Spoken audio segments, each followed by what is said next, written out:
Hi, I'm BJ, and this is the Arcane Alienist Podcast.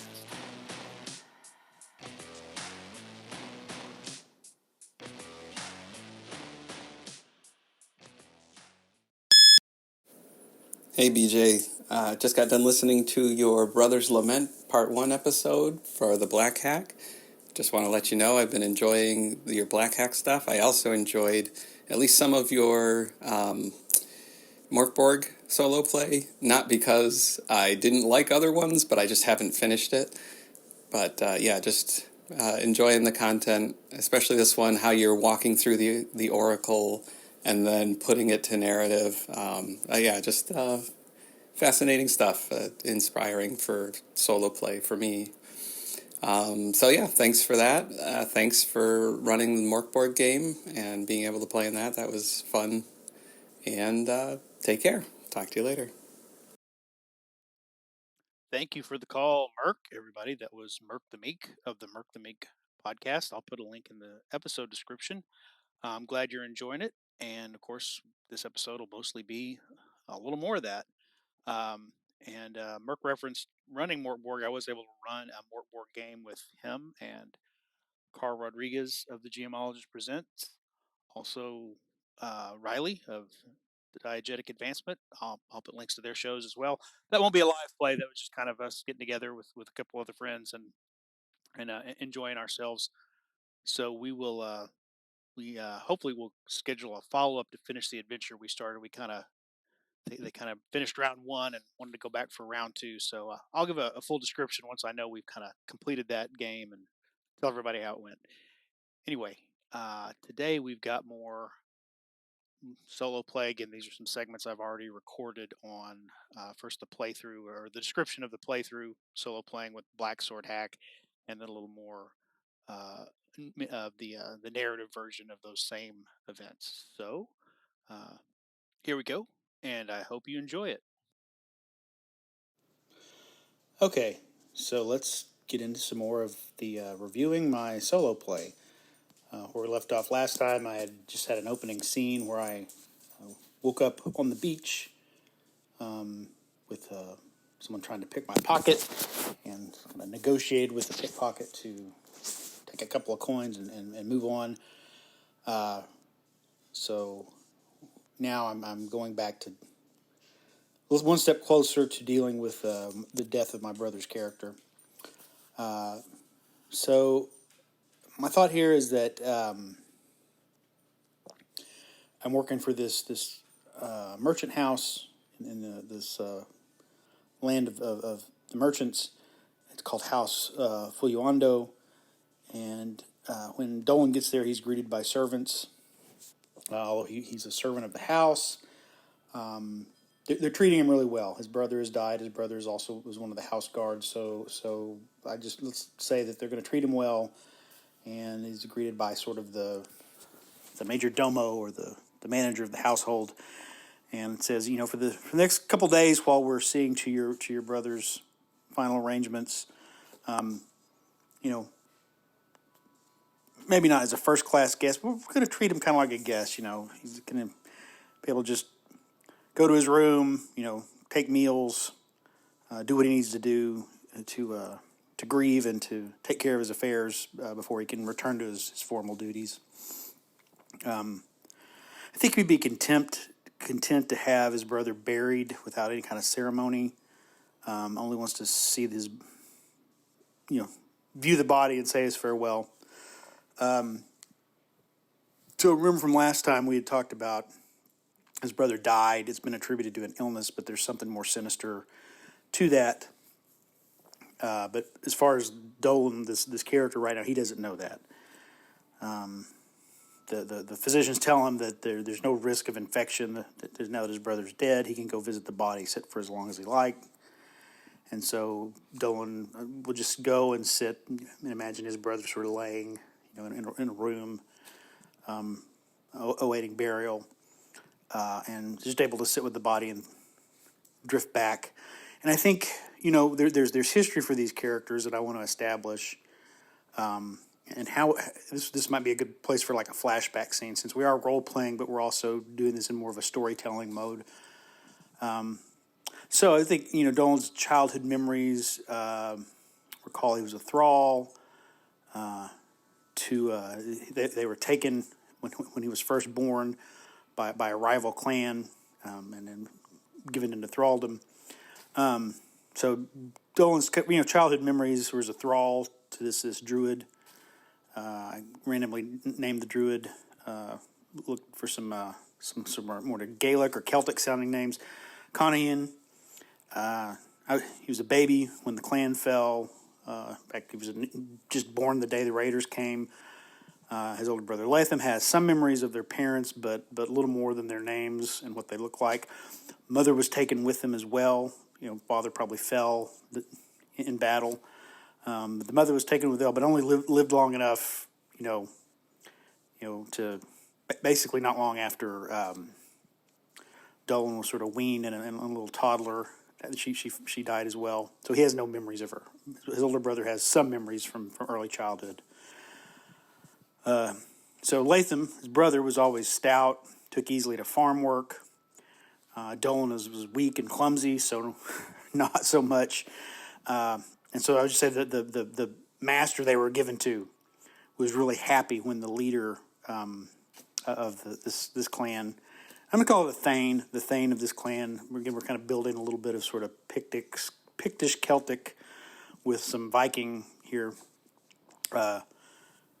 Decreed that Conahan, the old druid that served the community, needed a thrall, and asked if anyone could spare one. And so I would say this farmer's probably just giddy that he's got this, clumsy, awkward kid that he got stuck with after the raid.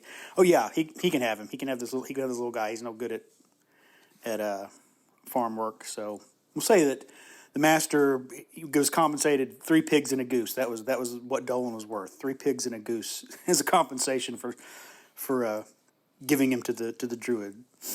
Conan's sight was failing, and so Dolan was given to him to just kind of help him, be his eyes, help identify plants that he needed for concoctions. And later, as he got older and arthritic, maybe developed some rheumatism or something like that, Dolan had to actually start preparing, working with actually preparing the herbal concoctions under his instruction. And so he just became this accidental apprentice. So this is what Conan would call him. You're my accidental apprentice. So that's how he learned his herbalism skills. And being kind of there with the druid and in this culture, he also, I won't go into detail, but his background is also he's a storyteller, naturally a talker, naturally good with people. So per custom, I'm going to say in this culture, he was freed on his 16th birthday. So, of course, 4 years before that, his brother would be made a freeman on his 16th birthday. Latham becomes a sellsword, never wandered too far away, did a little bit of maybe localing adventure, and he was back the day that Dolan turned 16 and was freed. And from there, we set off for the merchant leagues. I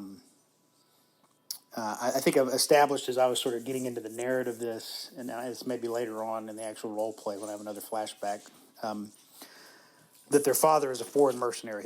Their father was not of this northern culture.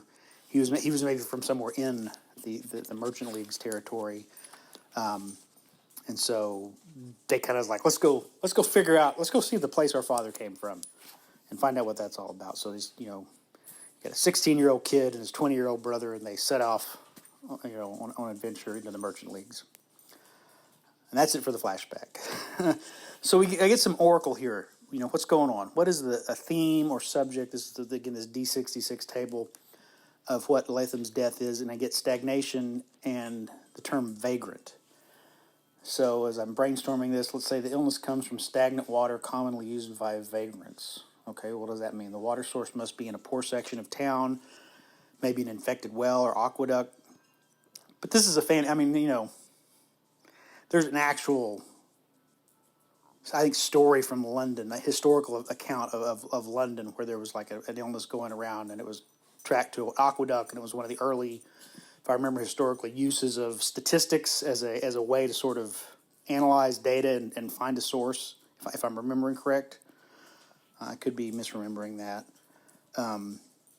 But that's no fun. This is a fantasy story. So I'm going to say there's some sort of warlock, some sort of agent of chaos they're wanting bodies to create bioengineered monsters. Remember, part of the central conflict in this world, the main champion of chaos is this sort of iridescent ooze monster somewhere hidden away somewhere else in the world, and it's sending out its agents to sort of create monsters.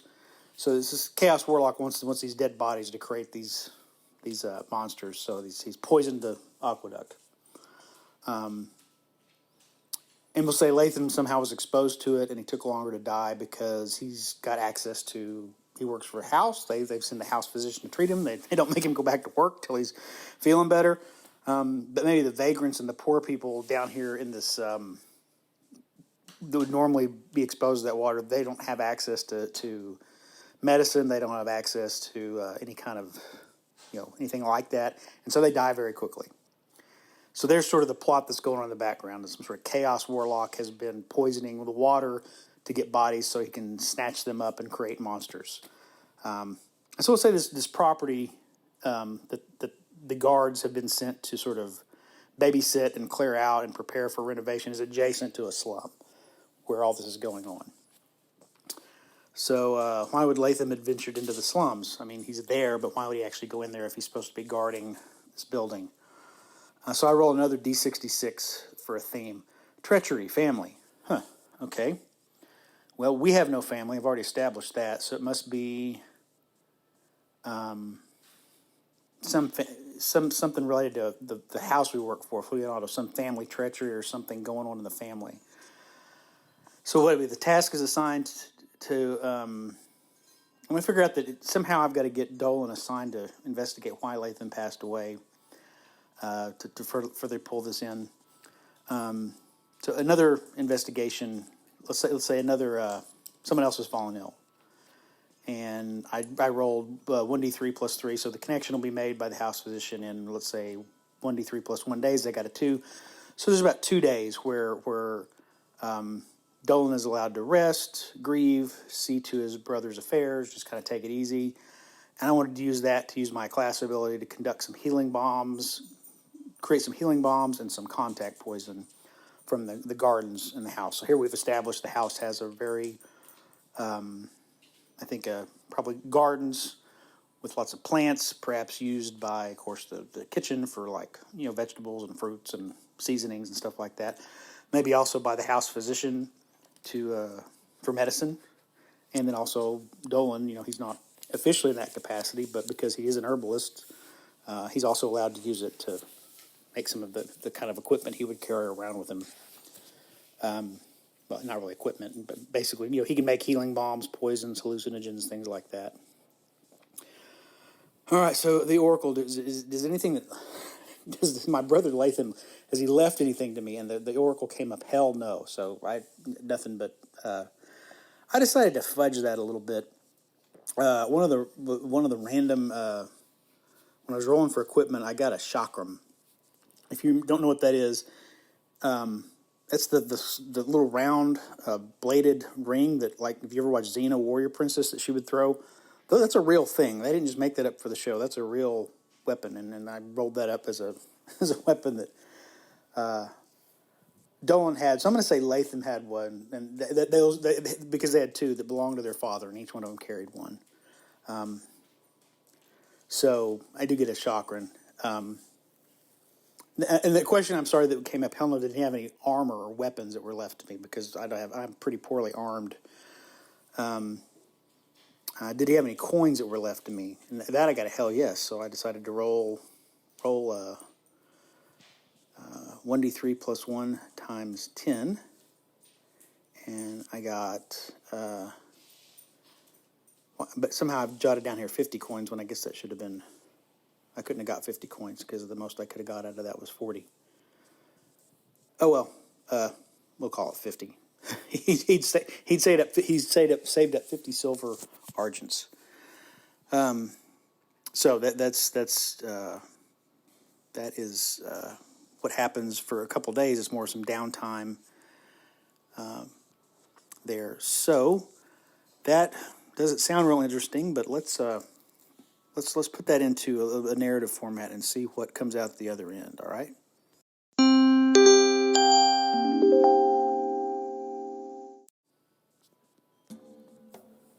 Dolen sat next to where his brother Latham lay. The body had been well preserved, a testament to the respect that House Fulluando extended to its loyal servants and employees. Latham appeared thinner than he had in life. Dolen was never certain if the Fulluandos were kind or just practical. It was pretty good business, after all, to ensure that your household staff remained loyal. When he arrived, he had found the staff had been given orders to treat him as a guest until the time of Latham's burial. Neither Dolen nor Latham had ever been particularly religious, neither in the ways of their Ulber homeland nor in the faiths practiced here in the Free Cities. His children, they and their mother, had been taken as thrall during a raid by a rival clan, on the very day Dolen was born, as a matter of fact. Their mother had died not long thereafter. Latham was always a strong lad, well suited to farm work that was given to them by their master. The weaker and clumsier Dolen never proved much use. Their master had been almost giddy the day when the old druid, Conian, had been found in need of a thrall of his own to tend to his herb garden and help forage for wild plants needed for his craft. My accidental apprentice, old Conian had called Dolen, once it was clear that the boy was no longer just helping, but beginning to actually learn the art of herbalism himself. At the age of 16, per custom, Latham was freed. He became a sellsword like their father, an outlander who had settled with their clan after marrying their mother. Latham never drifted too far away, and when Dolen came of age to be freed, Latham was right there, waiting for his brother to set off with him to the Free Cities and the land of their father. Dolen's journey through his memories was disrupted by the entry of the house physician, Dr. Este. She was perhaps a decade older than him and carried herself with a stiff posture. The red embroidery stitched on her robes were an indication of her profession, and her dark hair was gathered up in a bun. He stood and nodded in greeting to the learned woman. "We did not expect you to return so soon, but it is good to see you, Dolen," she said. Her demeanor was polite but aloof, as was typical of the upper classes in the Free Cities. No offense given, but not much warmth either. "Well, the messenger found me when I returned to the ship," Dolen explained. "The captain said it would be another 2 days at least before he could depart, so I found another ship that was leaving straight away."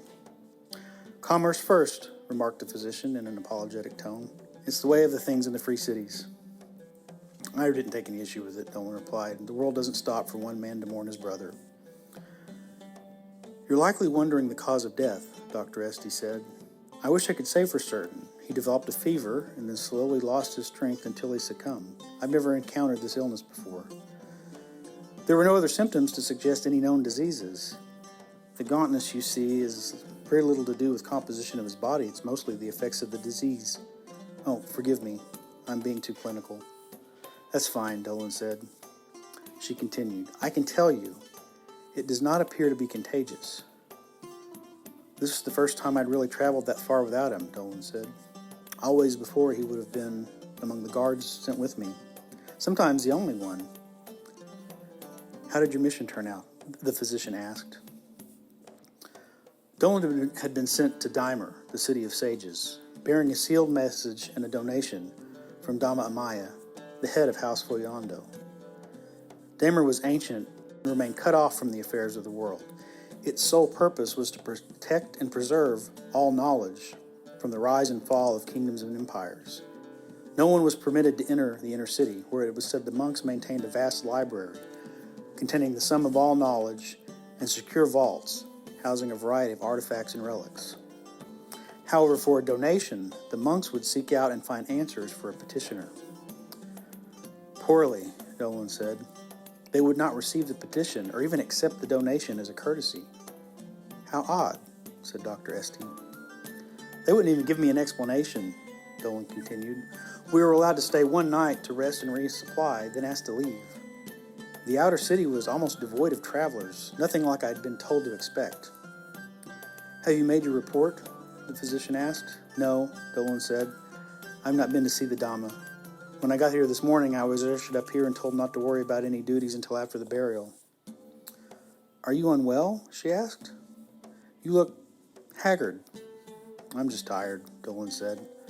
"I made port last night, but couldn't bring myself to come straight here. I stopped for a drink to settle my nerves and, Say no more," the doctor interjected. "Just eat a proper meal, drink some water, get rest. Latham was buried the next morning. There was no ceremony or eulogy. He was lowered to his grave with Dolen, several of the house guards who counted him as a friend, and Oyer, the Dama's major domo, as a witness. Upon returning to House Fulluando, Dolen was given his brother's possessions. Since the house guards were armed by the house itself, the only weapon that belonged to Latham directly was a chakram, a match for the one Dolen carried himself. The weapons had belonged to their father. Latham had also managed to save up 50 silver argents. Otherwise, he had nothing other than his clothing. "We have little more than we did the day we got here," Dolen said to himself. They had arrived in Ixark nearly penniless and looking for work. Latham had little trouble finding offers for employment as a guard with several merchant houses, but House Fulluando was the only one willing to take Dolen. He was put to work in the kitchens and helped tend the garden. At night, he would entertain the other household staff with stories. Eventually, he caught the attention of Dama Amaya, who recognized his ability to remember details and to talk to people. It could be put to good use as a messenger and a courier. It was a good life for two orphan brothers from halfway around the world, whose wanderlust had finally worn away. Dolen picked at his midday meal, forcing himself to eat. He spent the rest of the afternoon in the gardens. House Fulluando kept a very large garden. The majority of it was devoted to herbs and vegetables for the benefit of the kitchen, but there are also medicinal plants used by Dr. Este. Dolen often came here when he needed to think. It reminded him of his time with the old druid Conian. He was also permitted to use the garden for his own herbal concoctions. Not being much of a fighter, he had learned he could still be of use in a fight, or at least after the fight, by tending the wounds of his brother or the other house guards that accompanied him. He could create healing salves in the manner taught to him by the old druid. He could also make poisons and a very potent hallucinogenic drug if he wanted. He gathered up ingredients without much thought. Perhaps it was his foul mood or the fact that death had been on his mind so much of late, but he found that he'd selected far more in the way of poison than medicine. He hoped it wasn't important things to come. Well, hope you enjoyed that. That's it for another episode. There's a little bit of, I know that sounded weird there at the end. There was when I recorded the segment, the narration segment, it kind of got garbled there at the end, and I had to re-record it with a different setup, and so you can definitely see the change in the narration there in that last line. But anyway, such is the life of an amateur podcaster. Anyway, I hope you enjoyed that. I hope you'll come back for more next time. Uh, Give me a call. Get in touch with me. The instructions are in the show description. You can email me. You can get to me through my speak pipe. But reach out. Let me know. You can find me on Discord, possibly the Audio Dungeon Discord. But let me know what you think. Otherwise, until next time, wherever you are out there, take care of yourself and make someone happy today.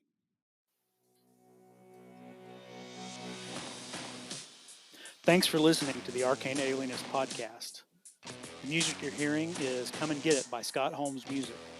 The cover art is by Dave Bone. Be sure to check out his stuff at ironseer.com.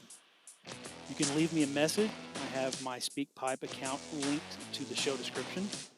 You can also send me an email at arcane.alienist@gmail.com. Just embed a voice memo, or I'll just read the text to your email during a future episode. Once again, thanks so much for listening.